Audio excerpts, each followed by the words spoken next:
sécurisée, c'est-à-dire les enfants ne sont pas dans les bonnes conditions à l'école. Depuis 2014, on arrive à totaliser plus de 414 jours sans pour autant avoir étudié. Ce qui fait en sorte que la génération présente a déjà été enterrée d'une manière ou d'une autre. Et elle demande un soutien essentiel et un cas particulier pourvu qu'elle trouve la vérité et qu'elle trouve son droit qui lui est proprement reconnu. Excellence, Monsieur le Président, la sécurité a poussé à beaucoup des enfants vivant dans la souffrance, sans pain, sans une nourriture, sans les moyens d'accéder à une vie normale, de se rallier aux groupes armés. Et dans ces groupes armés, ces enfants sont utilisés comme des boucliers. Les filles particulièrement, elles sont vulnérables à la violence, d'où elles sont utilisées comme des esclaves sexuels. Les garçons qui restent près des soldats sont aussi des soldats qui vont dans la guerre. Et pas seulement dans la guerre, ils servent de cuisiniers, mais aussi ce sont des qui sont des espions dans la ville. Ces enfants, ils ne sont pas là par leur propre vouloir. Ils sont tombés dans cette erreur parce que la condition de vie les a poussés, les a menés à faire des actions impossibles. Cette façon de vivre sans parents, vivre comme un orphelin, délaissé par la communauté internationale, nationale, tant que locale. Cette façon de vivre sans pour autant avoir la capacité d'accéder à quelque chose, en voyant tous les autres enfants dans le bien-être, leur pousse à tomber dans des pièges de mercenaires, comme le ferait peut-être toute autre personne qui est conscient et qui voulait avoir la vengeance face à sa souffrance. La peine des enfants prend de multiples formes. Les adultes, c'est vrai, souffrent, mais pour les enfants, c'est le double. Puisque la guerre attire des violences. Et les violences sont ce qui victimise à grande partie les enfants.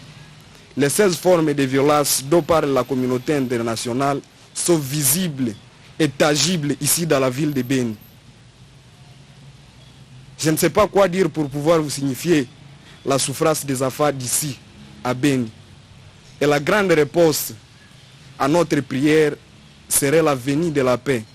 Comme c'est elle qui porte et comme c'est elle la maîtresse de tous les droits pour nous les enfants de Beni.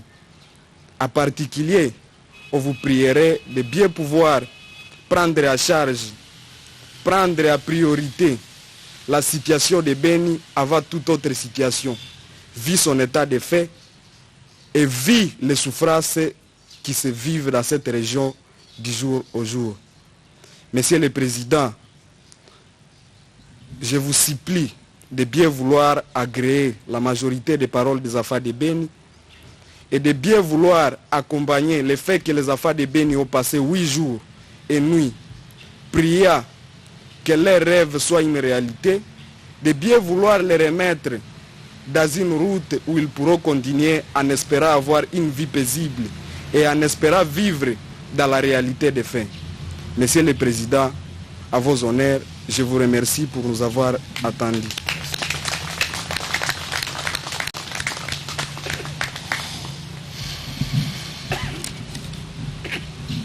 C'est bon? Ok. Voilà. Excusez-moi d'être un petit peu bouleversé. Le jeune homme m'a vraiment saisi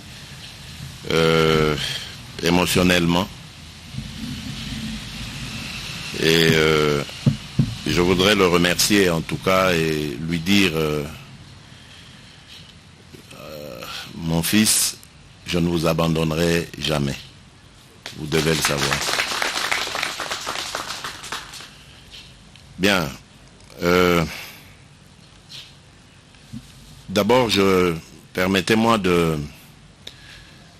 à travers vous en tout cas, de présenter mes excuses à toute la population de Beni pour avoir finalement annulé le meeting populaire que je devais tenir. Je remercie les uns et les autres ici, particulièrement les chefs coutumiers, les représentants d'associations qui avaient mobilisé énormément ces 2 derniers jours pour cet événement.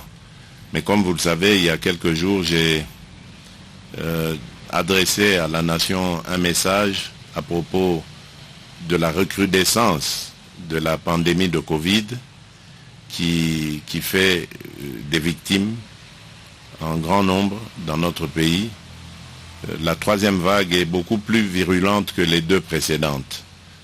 Et d'ailleurs, il y a quelqu'un qui devait d'ailleurs arriver ici comme administrateur, parmi les nouveaux que j'ai désignés pour gérer l'état de siège, qui malheureusement est décédé, paix à son âme.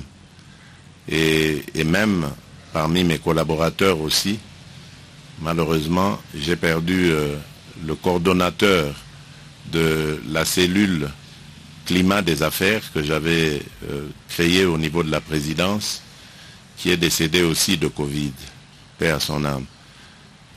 Et dans notre délégation ici, il y avait deux généraux qui devaient venir avec nous, mais qui ont dû annuler parce qu'ils ont été testés positifs. Donc vous voyez, la Covid est déjà dans la région. Et donc je vous recommande vraiment, je vous recommande vivement de faire très attention. Cette troisième vague est encore plus dangereuse et beaucoup plus sournoise que les deux précédentes. Et elle fait beaucoup de dégâts. Donc prenons vraiment bien soin de nous prémunir. La seconde chose que je vais dire, je vais commencer peut-être à énumérer les points que vous avez énoncés ici. C'est la principale d'ailleurs, c'est l'insécurité. Ça fait des années que ce coin de la République, pourtant très dynamique, très engagé, très déterminé, très entreprenant, est en proie à la violence. Et au-delà de la ville de Béni, il y a le territoire et même au-delà du territoire. Je suis conscient des difficultés et vous devez savoir que la situation, elle est très complexe.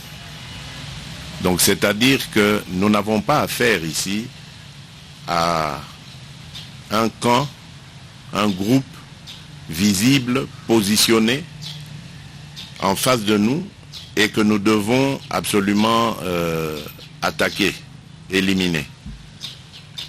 Nous avons affaire à un type de guerre qui est asymétrique. Les spécialistes de sécurité vous diront que ce n'est pas une guerre classique. L'ennemi est sournois. La journée, on ne le voit pas, il disparaît, il se mêle à la population. Et la nuit, il apparaît de manière brutale, violente et cause la mort. Le jeune homme qui vient de terminer, mon fils, l'élève, a dit qu'il y a même des enfants aujourd'hui, et c'est ça qui m'a vraiment fait de la peine.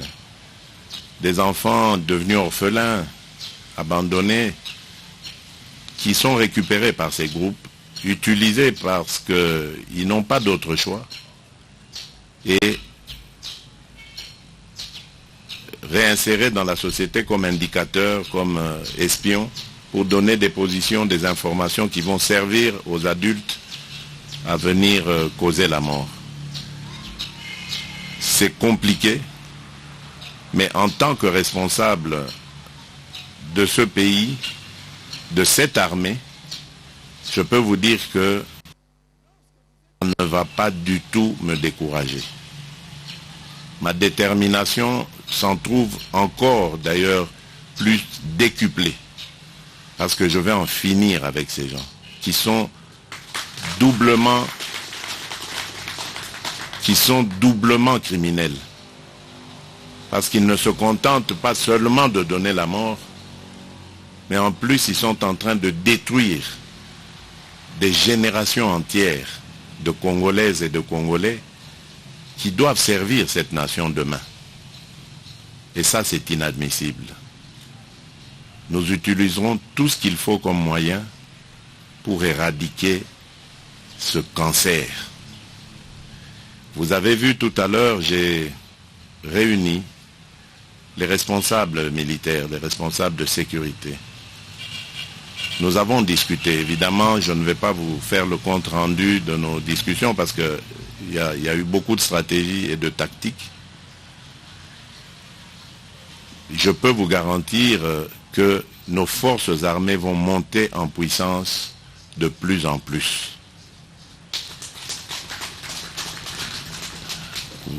Vous avez évoqué l'état de siège, je l'ai entendu à plusieurs reprises.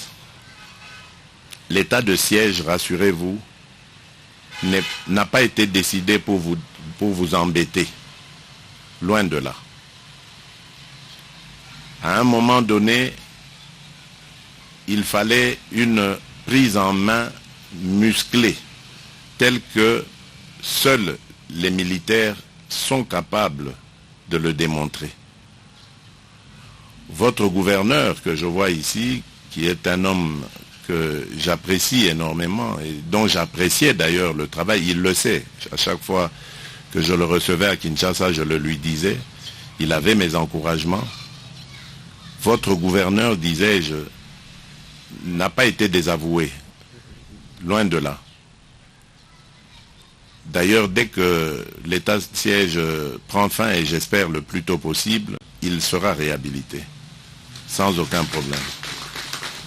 Parce que c'est un homme en qui j'avais confiance et que j'appuie personnellement. Il le sait. Je ne le dis pas pour le flatter, il le sait. Mais il fallait que nous ayons un militaire. Vous savez qu'un gouverneur, c'est le représentant du président de la République. Et vous avez évoqué ici, avec raison d'ailleurs, la situation de notre armée. La manière dont nos militaires sont pris en charge, organisés, structurés. Quelqu'un a même donné des chiffres et j'ai apprécié. C'est vrai, il n'y a pas 21 000 hommes ici. C'est vrai, vous avez raison. Il n'y en a pas. Il n'y a pas 21 000 hommes. Donc tout ça, diriger ça de Kinshasa, c'était compliqué. Et le gouverneur, Karli Kasivita, qui est un civil, ne pouvait pas non plus forcément avoir accès à toutes ces informations. Donc il fallait un représentant du président de la République qui soit militaire pour percer ces secrets, ces confidences, ces magouilles, disons même ça comme ça, ces magouilles. Parce qu'il y a des gens qui trouvent plaisir à jouer avec la vie des autres pour leurs propres intérêts. Alors il n'y avait pas meilleure personne qu'un militaire de probité avérée, un homme à l'expérience qui n'est plus approuvé, pour justement m'aider à régler ce problème-là. Et donc, c'est pour ça que je vous dis, votre armée, notre armée nationale, va monter en puissance de plus en plus dans les jours, les semaines et les mois à venir, grâce justement à cette décision. Et dès que les résultats seront obtenus, le gouverneur, son adjoint, seront appelés à d'autres missions. Et le gouverneur qui était là, qui faisait fonction avant, Karli Kasivita, va reprendre sa mission normalement telle que dévolue par la Constitution. Donc, vous n'avez pas à vous détourner de l'état de siège. Et je suis d'accord avec le représentant de la jeunesse. Il faut qu'on y réfléchisse, monsieur le gouverneur militaire, à utiliser les jeunes à leur donner davantage de moyens pour qu'ils sensibilisent, surtout les jeunes comme eux, à comprendre la nécessité de cet état de siège. Vous devez aller vers les gens, rencontrer-les, parler avec eux, parce qu'évidemment, vous le savez, le succès des opérations militaires n'est pas souhaité par tout le monde. Même par des Congolais, c'est ce qui me choque. Et pire même par des habitants de cette région. Il y en a qui combattent cela, qui veulent que la violence continue. C'est inexplicable. Mais il faut continuer à sensibiliser et à expliquer aux populations le bien fondé de cette décision. Et surtout leur dire que ce n'est pas pour les brimer que nous avons pris cette décision, c'est au contraire pour les aider. Croyez-moi, chers compatriotes, je ne suis pas venu au pouvoir pour continuer à assister impuissant à la déglingue de notre population, de notre pays. Je suis venu au pouvoir pour contribuer tant soit peu à améliorer les conditions de vie de nos concitoyens. Et dans les conditions de vie de nos concitoyens, la priorité, c'est la sécurité. Et j'ai toujours dit ça, tant que je n'aurai pas réglé ce problème de sécurité, pour moi, je n'aurai pas réussi mon mandat de président de la République. Donc, vous devez comprendre que c'est la priorité des priorités chez moi. Voilà pourquoi ce coin de la République, cette région de l'Est, c'est l'endroit où je me suis le plus rendu depuis que je suis président de la République. C'est un signe pour vous montrer que je suis de cœur avec vous. Je sais que c'est douloureux quand on perd des proches, quand on perd des connaissances. C'est le réflexe humain, c'est normal. Même moi, j'ai toujours dit, si j'étais à votre place, j'allais aussi me poser la question sur ce que fait l'État. Comment est-ce qu'on peut nous massacrer comme ça? Où est l'État? C'est vrai. Mais dites-vous bien, chers compatriotes, je suis arrivé et j'ai trouvé une situation. L'armée est une institution. L'armée, il faut la comprendre. Et moi, n'étant pas militaire, j'ai aussi besoin de temps. Ce temps, moi, je trouve que je l'ai maintenant passé à comprendre ce qui se passe réellement. Et vous avez vu que dans le nouveau gouvernement, j'ai désigné comme ministre de la Défense un ancien militaire à la retraite. Parce que je voulais qu'au niveau du gouvernement, pendant nos conseils, nos réunions, que nous ayons aussi un spécialiste. En plus de mon staff personnel, chef de la maison militaire conseiller, et en plus du staff de l'armée, l'état-major général. Donc, nous avons besoin au gouvernement d'un militaire qui peut nous guider, qui peut nous orienter. Et je crois qu'aujourd'hui, tous les ingrédients sont réunis. C'est pour ça que je vous disais, je ne peux pas rentrer dans les détails, donner des stratégies, mais je pense que tous les ingrédients sont réunis. Maintenant, ce n'est plus qu'une question de temps. Nous allons éradiquer ce phénomène.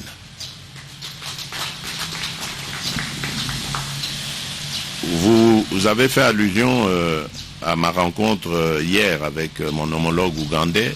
Il a aussi été question de sécurité. Et là, nous avons décidé de conjuguer nos efforts, ougandais et congolais, mais d'aller au-delà.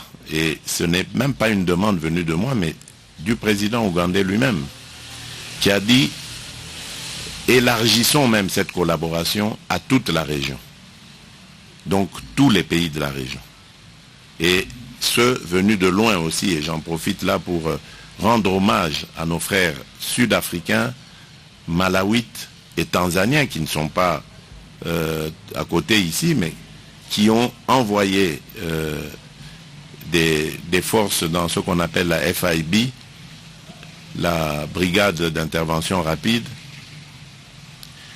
Et hommage spécial à nos frères kenyans qui, eux, ne sont même pas de la SADC, parce que les 3 autres pays étaient de la SADC, la décision avait été prise au niveau de la SADC, dans laquelle la République démocratique du Congo participe, est membre.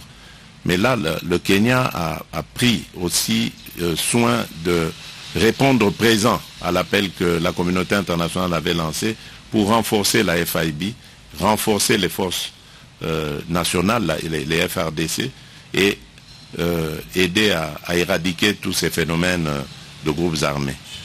Donc, vraiment, nous sommes parés aujourd'hui.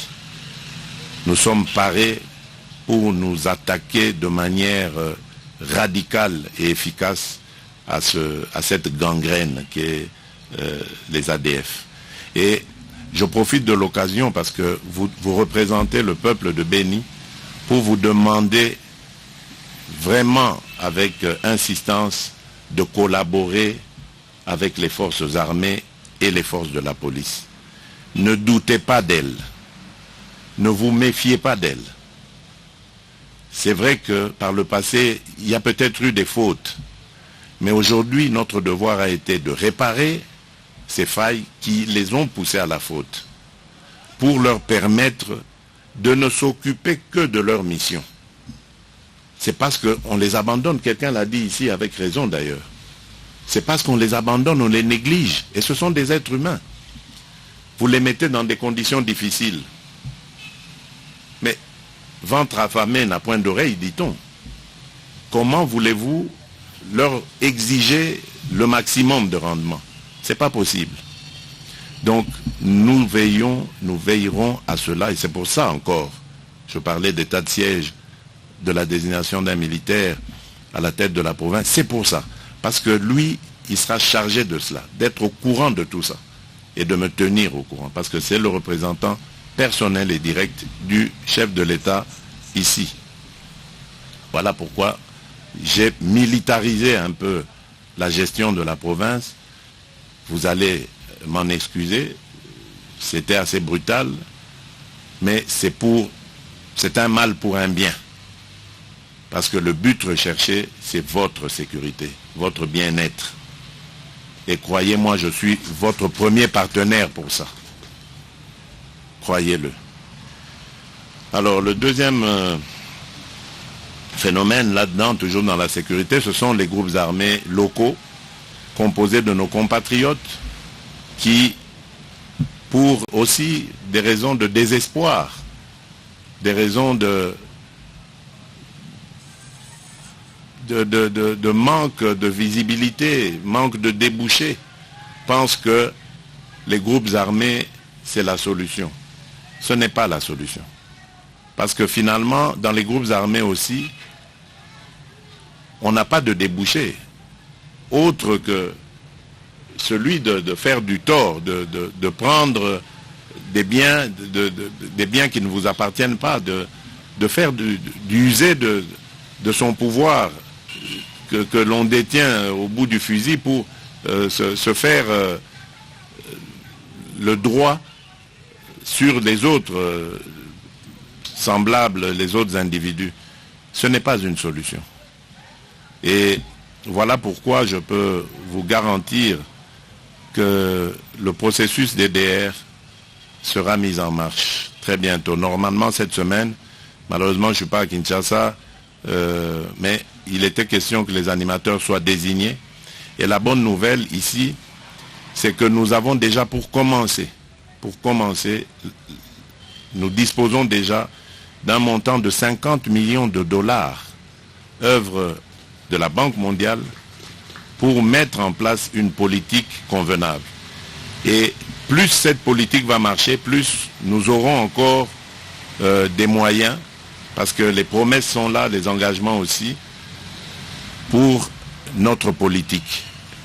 Alors, le désarmement, la démobilisation, la réinsertion communautaire pour la stabilité des DRCS consistera justement à faire un suivi complet.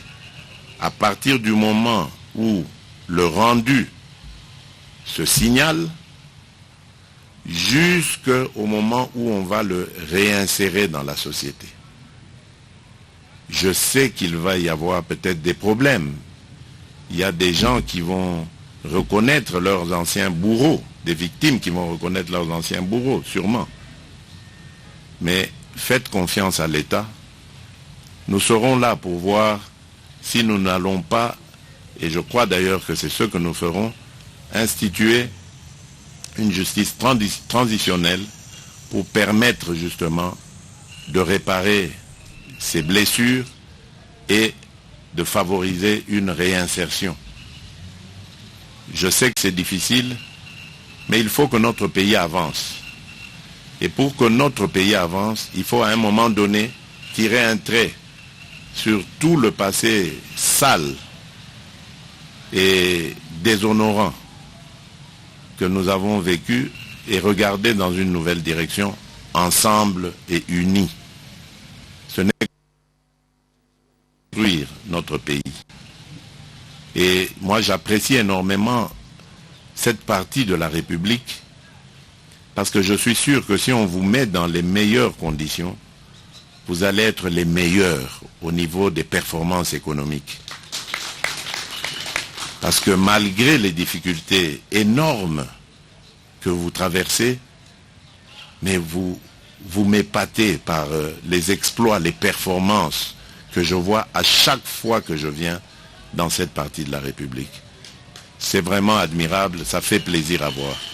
Et c'est ça qui motive même encore à faire davantage d'efforts, parce que vous n'êtes pas un peuple paresseux, vous n'êtes pas un peuple de lâches, vous êtes des travailleurs, des gens qui ont toujours l'esprit d'entreprendre, et il faut vous accompagner. Et je le ferai. Alors, le responsable de la jeunesse a parlé de la justice, c'est vrai, j'en suis conscient, et même au moment où on parlait de décider de cet état de siège, il était question évidemment de cette justice qui allait être remplacée par les militaires et donc qui pouvait poser problème. Mais aujourd'hui, je crois que nous y sommes, vous le dites, il y a un problème de dossiers qui sont en souffrance, etc. Donc, nous allons voir si on ne peut pas faire un mix des deux, justice militaire et civile, les spécialistes nous le diront, pour faire avancer et débloquer les dossiers. Mais croyez-moi, je vais m'y pencher le plus rapidement possible. Alors, la demande d'appui de la société civile, je veux bien, mais je n'ai pas très bien compris appui dans quoi exactement et pourquoi. Mais je suis totalement d'accord avec vous.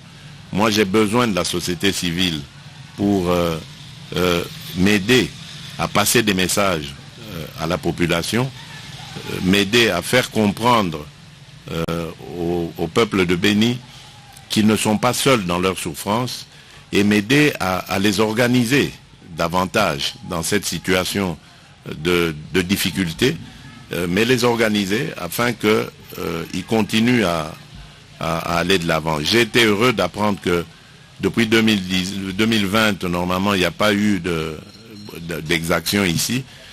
Bon, Béni est épargné certes aujourd'hui, mais il y a encore son territoire qui, lui, a encore beaucoup de problèmes et nous sommes en train d'y réfléchir. Nous y avons réfléchi aujourd'hui. Je vous ai dit, bientôt, vos souffrances prendront fin. Donc, il n'y a pas de problème.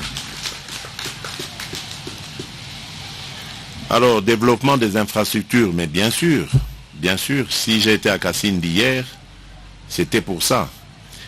Parce que depuis que je suis arrivé à la tête de ce pays, j'ai voulu changer de paradigme.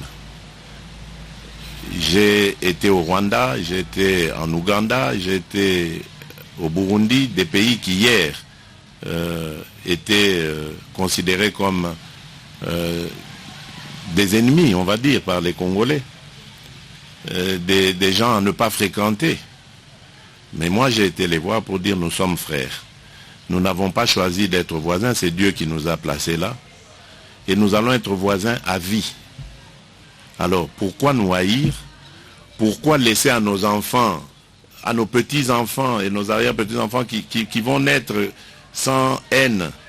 Pourquoi leur transmettre cette haine de l'autre qui ne lui a rien fait?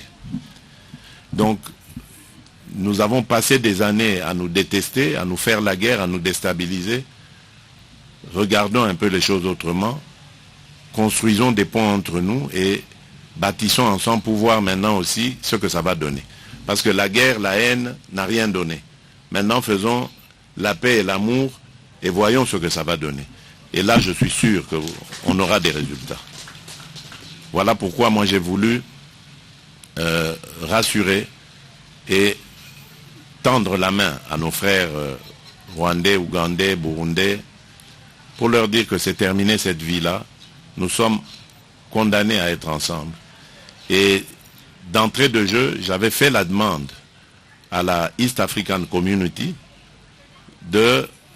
d'introduire, d'accepter le Congo, la République démocratique du Congo en son sein. Et aujourd'hui, c'est chose faite, Dieu merci. Ces pays nous ont acceptés dans leur communauté et il y aura des avantages considérables pour les opérateurs économiques de cette région qui bénéficieront des mêmes avantages maintenant que les autres, Rwandais, Ougandais et autres, qui leur faisaient de la concurrence sur la frontière grâce à leurs avantages tarifaires obtenus à l'entrée de Dar es Salaam ou de Mombasa. Donc voilà ce que je veux voir dans mon pays. Et ça ne va pas s'arrêter au projet de la route, à la réalisation de la route Kasindi-Beni Butembo que nous avons inaugurée hier. Ça va continuer. Il y aura d'autres routes et il y aura d'autres défis. Vous avez parlé de l'eau et de l'électricité. À ce sujet, je compte lancer plutôt un vaste programme, mais qui concernera tous les 145 territoires de notre pays. Nous sommes en train de le concevoir. Il y aura de très très bonnes choses, mais nous voulons développer le pays à partir de la base. Et donc, des moyens seront donnés à tous les administrateurs du territoire pour que le développement se fasse en un temps. Tout le monde aura le même budget, disposera du même budget, du même programme. Le but étant évidemment d'améliorer le social, mais surtout de réussir l'intégration de la République. Chaque territoire aura pour mission de se connecter à l'autre, au territoire voisin. Et ainsi de suite, tout le pays se trouvera connecté et cela impactera considérablement sur notre vie au quotidien. Je pense à l'approvisionnement en denrées de première nécessité, etc. Et même à la création, s'il y a de l'énergie, à la création d'usines, d'industries qui vont créer de la richesse, améliorer le pouvoir d'achat et en créant des emplois, bien sûr. Donc, c'est un programme qui se veut ambitieux, qui sera lancé cette année, en tout cas, dès qu'il sera prêt, surtout dès que les moyens seront là. Parce que nous sommes justement en train de mobiliser les moyens. Vous m'avez vu descendre au Katanga assez récemment, à Kolwezi, pour voir les entreprises minières qui ont investi dans notre pays, qui sont les bienvenues. Mais j'avais été pour leur dire, écoutez les amis, je ne suis pas satisfait de notre partenariat. Vous ne pouvez pas venir dans notre pays en partenariat, en partenaire avec nous, et vous continuez de prospérer pendant que nous, propriétaires de ce pays, qui vous proposons ce partenariat, restons dans nos difficultés, notre pauvreté, etc. Non. Dans d'autres pays, ailleurs, en Libye par exemple, au Qatar, ils ont rien qu'avec un seul produit. La Libye c'est avec le pétrole, le Qatar c'est avec le gaz. ils ont amélioré, mais ils ont fait un bond considérable. En une vingtaine d'années, ces pays s'étaient modernisés, mais d'une façon incroyable. Leur jeunesse était prise en charge totalement au niveau éducationnel. Et l'émir du Qatar me disait récemment que chez eux, le jeune homme qui termine ses humanités, qui choisit d'aller n'importe où, de rester au pays ou d'aller à l'étranger, on l'accompagne par le pays. Il ne paye rien. Et nous avons énormément d'actifs miniers, énormément. On a plusieurs produits et nous ne sommes pas capables d'assurer ne fût-ce que la gratuité de l'enseignement, d'assurer ne fût-ce que l'accessibilité aux soins de santé. Non, c'est qu'il y a un problème. Il y a un problème.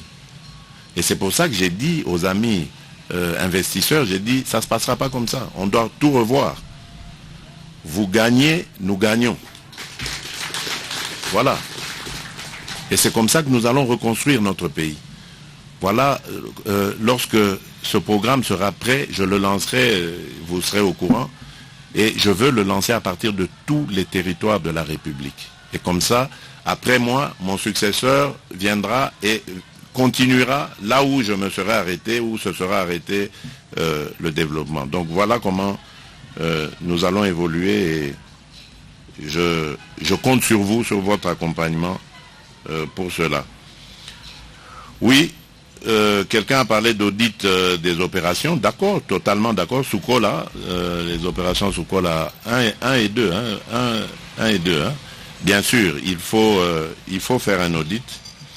Je vous ai dit ici que nous sortons d'une réunion très importante dans laquelle j'ai mis beaucoup d'accent sur ce genre de choses. Le but pour moi, c'est pas vraiment de faire, c'est pas la priorité. C'est vrai que c'est une nécessité, mais c'est pas une priorité. C'est pas de refaire les contrôles financiers, etc., de comment est-ce qu'on a géré les choses. Non, c'est de commencer aujourd'hui et de voir ce qu'on peut faire aujourd'hui, demain, après-demain. Donc, c'est ça pour moi la priorité. Sécuriser davantage nos populations et on va le faire. Alors, la MONUSCO, l'implication de la MONUSCO, moi je crois que elle est nécessaire. Et je regrette d'ailleurs qu'il y ait eu à plusieurs reprises ces incompréhensions entre la MONUSCO et la population, surtout ici à Béni. Et je vous demande vraiment, s'il vous plaît, de ne pas vous en prendre à eux. Je comprends votre détresse. Je sais, je vous ai dit que à votre place, je réagirais peut-être de la même manière. La détresse, quand on l'a, on en veut à tout le monde. On a l'impression que même les arbres ne font rien. Alors, donc je comprends. Mais vous devez vous dire que cette force de la MONUSCO n'est pas venue pour nous faire du tort. Il y a peut-être des gens qui se sont mal comportés en son sein, c'est possible. Il faut les dénoncer, il ne faut jamais les protéger. Mais en général, je ne crois pas qu'ils sont là pour nous faire du tort. Il y a peut-être eu des incompréhensions au niveau des autorités. C'est peut-être ça, c'est à nous la responsabilité. Nous n'avons peut-être pas bien soigné ces relations. Et c'est à ça que je m'attelle tous les jours. Chaque fois que je les vois, les responsables de la MONUSCO, c'est pour leur dire comment est-ce que nous allons travailler ensemble pour l'intérêt de nos populations. Parce que c'est ça leur mission. C'est de nous aider à stabiliser le pays. Donc, on va davantage accentuer cette collaboration. Et d'ailleurs, j'étais heureux de recevoir ce matin, lorsque j'ai parlé avec les responsables des forces de sécurité, de recevoir un rapport positif sur une collaboration avec les forces de la MONUSCO qui a permis de neutraliser un groupe des ADF. Donc vous voyez que la collaboration est possible avec la MONUSCO et nous allons davantage l'accentuer. Parce que c'est pour ça qu'ils sont là. Alors le DDR, je l'ai dit, nous allons très bientôt désigner les animateurs, donc vous serez au courant. et vous pourrez ainsi approcher ces personnes. Je vous le recommande en tout cas, il faut les voir, il faut les aider, mais également faire le travail contraire, c'est-à-dire voir nos frères et sœurs, s'il y en a, qui sont partis, qui ont gagné les groupes armés, les voir, leur parler et leur demander de quitter ces activités. Le Congo a besoin de sa jeunesse. Et dites-vous bien, même si vous avez raté votre parcours scolaire, ce n'est pas grave. Vous n'êtes pas à jeter dans la poubelle. Vous valez quelque chose. Vos mains valent quelque chose. Vos jambes valent quelque chose. Votre cerveau vaut quelque chose. Tout le monde n'est pas appelé à terminer forcément ses études, à faire de brillantes études. On a besoin des plombiers, on a besoin des électriciens, on a besoin des mécaniciens, on a besoin de cordonniers, on a besoin de cantonniers pour tenir nos routes, et on en aura des routes, que ce soit de desserte agricole ou de transport de circulation normale. Donc on a besoin de tout le monde. Ce dont nous n'avons pas besoin, ce sont des criminels qui ruinent notre économie ou qui tuent nos compatriotes. Ça, on n'en a pas besoin. Mais tout le reste qui va dans le sens de construire notre État, notre pays, nous en avons besoin. Ne vous découragez pas. Ceux qui ont été là-bas, sortez de là. Il y aura bientôt une politique pour vous réinsérer dans la société. Et l'agriculture, parce que je parlais des 145 territoires, l'agriculture aussi va être une des priorités. Mais l'agriculture demande énormément de travailleurs. Et nous en aurons besoin. Nous avons plus de 80 millions d'hectares de terres arables cultivables. Donc nous aurons besoin de jeunes gens forts pour qu'ils se lancent dans ces activités-là. Et demain, grâce aux moyens que nous générons, ils pourront obtenir des crédits et grandir dans leurs activités, créer de la richesse, créer leurs entreprises. Et c'est possible tout ça. Ce n'est pas imaginaire, c'est possible. Dans notre pays ici, le Congo, qui a tant souffert, c'est possible.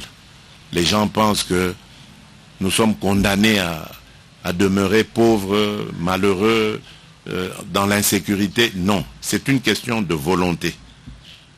Moi, j'ai cette volonté, j'ai cette foi, et je veux vous la communiquer. Ne soyez pas du tout découragés.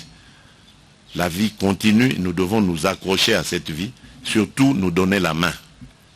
Et ensemble, construire un meilleur avenir pour nous, pour nos enfants.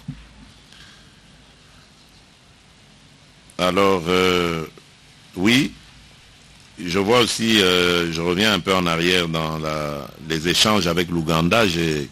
Quelqu'un a conseillé ici la traçabilité du cacao. Il a effectivement raison. Vous savez, le cacao, je parlais du pétrole pour la Libye, je parlais du gaz pour le Qatar, mais le cacao, est-ce que vous avez vu comment est-ce qu'il a transformé la Côte d'Ivoire? C'est le seul produit, la seule ressource, j'allais dire, la seule richesse que la Côte d'Ivoire a, la principale. Et vous avez vu les miracles que le cacao a fait en Côte d'Ivoire. Donc, c'est possible, c'est simplement un problème d'organisation. Le Congolais, au fil des années, a fini par douter de lui. Le Congolais a fini par ne plus croire dans son destin merveilleux. Et c'est ça que je veux redonner aux Congolais, la fierté d'être Congolais, la fierté d'appartenir à ce pays et de le développer. Nous sommes nombreux au Congo, des millions, donc bientôt on va commencer un recensement et nous saurons exactement combien de Congolais nous sommes. Certains disent 80 millions, d'autres 100. Donc ça veut dire que nous sommes potentiellement riches, humainement j'entends. Je ne parle même pas encore de nos ressources naturelles. Rien qu'en potentialité humaine, nous sommes riches. Combien de cerveaux? Et comment on peut expliquer cette souffrance? Ça veut dire qu'il y a eu quelque part une cassure. On ne croit plus. Les Congolais ne se soutiennent plus les uns les autres, ne s'aiment plus. J'ai dit, il faut redonner l'amour du Congo et des Congolais aux Congolais eux-mêmes. C'est pour ça que je me bats. Et nous allons y arriver. Donc, nous allons travailler pour ça. La traçabilité du cacao, vous devez absolument en faire une ressource principale qui va générer énormément de richesses et d'emplois. Nous y travaillerons. Si c'est par l'Ouganda qu'il faut le faire, nous le ferons parce que les relations sont appelées à devenir excellentes. Nous allons travailler ensemble parce que c'est par eux que nous devrions d'ici en tout cas évacuer ces produits vers d'autres cieux. Donc nous sommes obligés de nous donner la main et de travailler de concert. Alors pour finir, oui, je voulais d'abord demander aux responsables de la jeunesse qui me demandaient un autre schéma. Je n'avais pas très bien compris, je ne voulais pas vous interrompre, mais j'avais dit que j'allais vous poser la question, répondez-moi, allez-y, oui. Qu'entendiez-vous par vous proposer un autre schéma? Je suis prêt à vous suivre, mais sur quel schéma? Nous, au niveau de la jeunesse, des moments passés, nous avons suivi la représentante de la MONUSCO en RDC. Je crois à l'époque c'était Leila Zerougui, si je ne me trompe pas, qui avait dit qu'il faut échanger avec l'ennemi. Il faut négocier avec l'ennemi. Quand elle arrive à un niveau de nous dire qu'il faut négocier avec l'ennemi, c'est que la MONUSCO maîtrise l'ennemi. Et donc, il faut aussi exploiter aussi ce schéma-là, pourvu que nous puissions avoir la paix. Parce qu'on dit souvent que la paix coûte cher. L'essentiel pour nous ici, c'est la paix, par n'importe quelle voie, et que nous puissions avoir la paix. Donc, il ne faut pas aussi négliger ce schéma-là, aller vers la MONUSCO pour nous dire, pourvu que la MONUSCO puisse nous dire pourquoi elle avait envisagé aussi le schéma-là de chercher la paix dans ces sas, d'échanger avec l'ennemi. Bien sûr, maintenant je vous comprends mieux. Mais moi je vais vous dire une chose, est-ce que l'ennemi a demandé une négociation? Parce que c'est ça le problème. Quand on dit négocier avec l'ennemi, c'est parce que l'ennemi vous fait du tort pour une raison X ou Y. Mais est-ce qu'ici, l'ennemi a dit ce qu'il voulait? Je ne crois pas. Ah, peut-être. Mais je ne crois pas, je ne l'ai jamais entendu chez eux.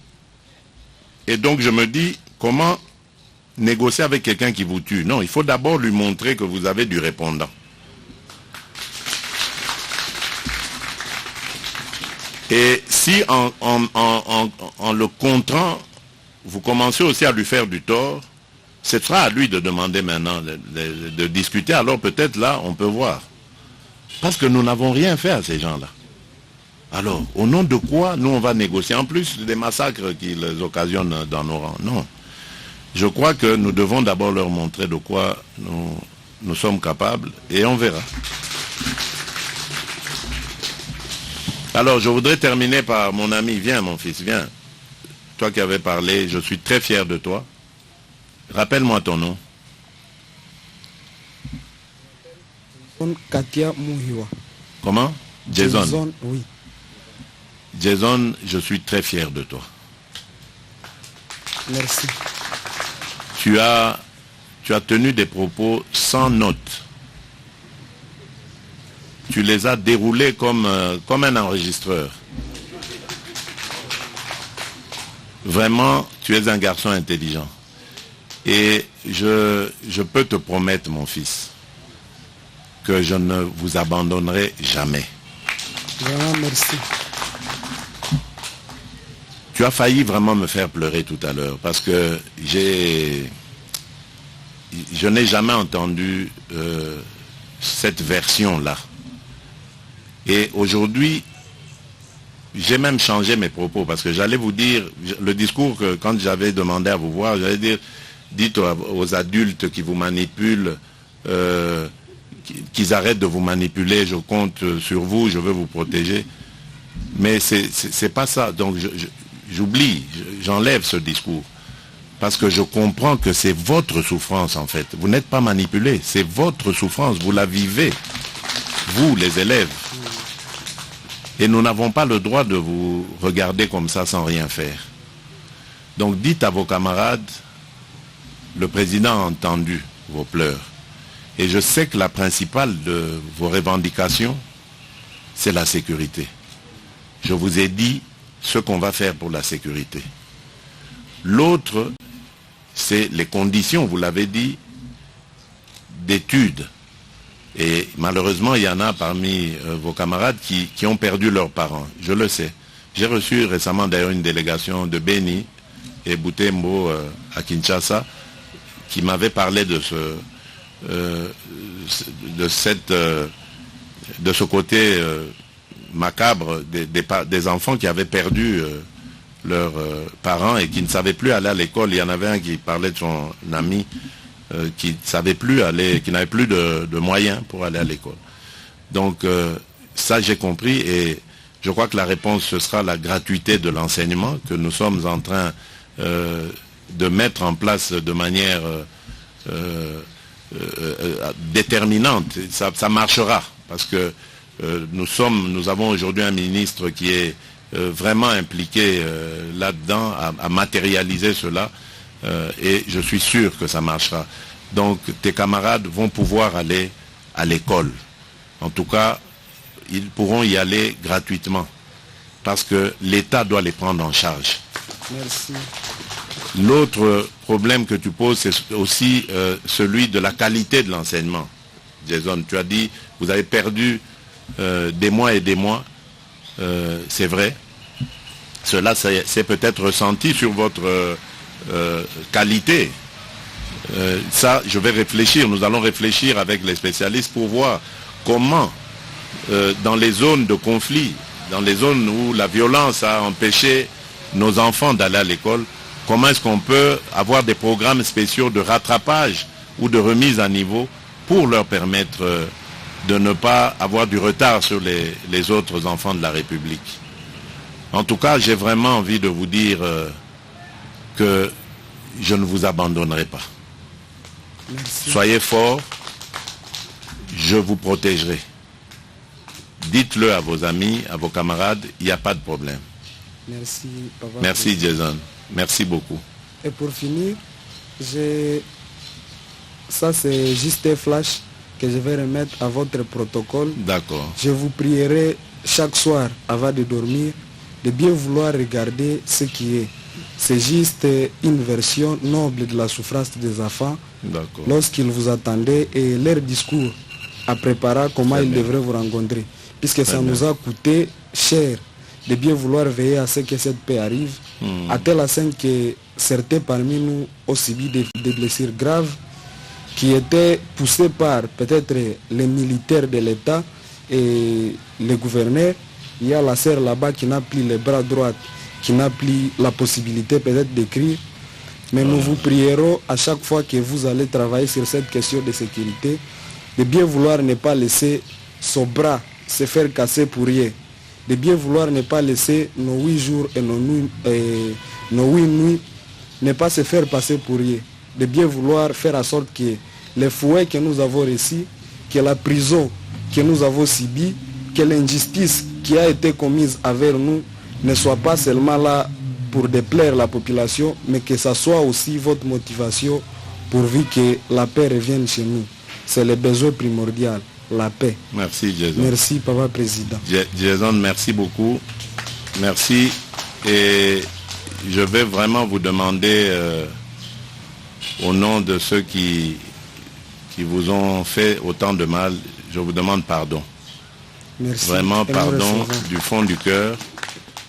Je ne sais pas si je n'étais même pas au courant de toute cette violence exercée sur des enfants, mais je crois qu'il faut ouvrir une enquête et sanctionner ceux qui ont porté la main sur les enfants. Merci, Papa Président. Et j'aimerais que vous dites aussi, que vous disiez aussi à mon protocole, que vous donniez plutôt les noms de tous les jeunes, comme votre camarade là-bas, qui ont eu des problèmes de santé, de blessures, pour voir comment est-ce que nous allons prendre ça en charge. Ça va, nous vous remercions sincèrement. Merci Jason. Que Merci. Dieu te bénisse. Merci mon Pareillement. fils. Voilà. Mesdames et messieurs,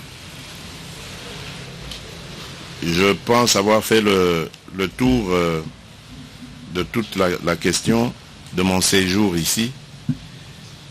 Je tiens encore à vous remercier les uns et les autres et à présenter mes excuses pour ne pas avoir rencontré le grand peuple de Béni. Quelque part, ça me réjouit que cela n'ait pas eu lieu parce que ça me permet au moins de protéger les gens, parce que tout le monde n'a pas le réflexe de porter le masque et peut-être qu'il y aurait eu des gens qui allaient être contaminés par quoi que ce soit. Donc, encore une fois, merci pour votre attention. Je compte sur vous pour véhiculer ce message auprès de toutes celles et ceux qui ne sont pas ici avec nous, pour leur dire en tout cas que le président de la République que je suis ne sera un homme heureux et comblé que le jour où cette violence sauvage et inhumaine sera complètement éradiquée de notre pays. Et je vais me battre de toute mon énergie pour que cela n'ait plus lieu dans notre pays. Et ensemble, nous pourrons nous tourner vers le développement de celui-ci. Voilà. Merci beaucoup. Que Dieu vous bénisse et à très bientôt. Oui, vous vouliez dire peut-être pour terminer? Rapidement. Oui, parce que moi je vais Merci, encore Monsieur le ajouter un mot. Président. Ici, c'est Manzia Manzia Vakindalu Vanzadamiel, 4e vice-président de la fédération UDPS Tshisekedi Butembo. Donc, concernant la sécurité, j'ai une solution que j'aimerais qu'on fignole avec vous en un lieu presque à l'absence d'une tierce personne. Oui. Bon, je suis en train d'aller à Butembo, suivez-moi, alors venez avec moi. Ça Merci va? beaucoup. Ok, Voilà. merci. Nous vous prions de vous lever. Son Excellence, Monsieur le Président.